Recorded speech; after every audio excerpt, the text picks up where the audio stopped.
এই মুহূর্তে উনি পলাতক হয়েছেন, আমি যদি বলি সেটি, এবং তার নামে যদি এখন মামলা হয়, এবং আমি আপনাদেরকে এটাও বলতে পারি যে যে ইন্টারন্যাশনাল ক্রাইমস ট্রাইব্যুনালটা আমাদের রয়েছে, সেখানকার যদি আইনটা আমরা দেখি, সেটার আমাদের মানবতা বিরোধী যে ট্রাইব্যুনাল, অপরাধের ট্রাইব্যুনাল, সেইটাতে যদি দেখি সেটার যে জুরিসডিকশন আছে, সেখানেও তার ইতে মামলা হতে পারে। সো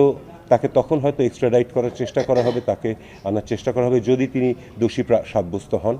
তো এটা এখনও আমাদের দেখার সময় রয়েছে, এবং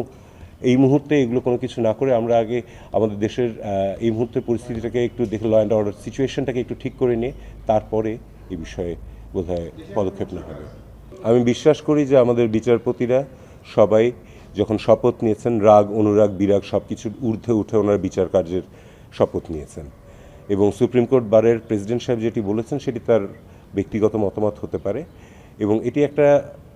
মানে আমাদের প্রশ্ন হচ্ছে যে বিচারপতিরা তাদের কাজ তাদের শপথ অনুযায়ী করবেন, সেটাই আমরা আশা করি এবং সেটাই আমরা চাইব। পুলিশদের ভাইদেরকে যেটা বলা যেতে পারে সেটা হচ্ছে যে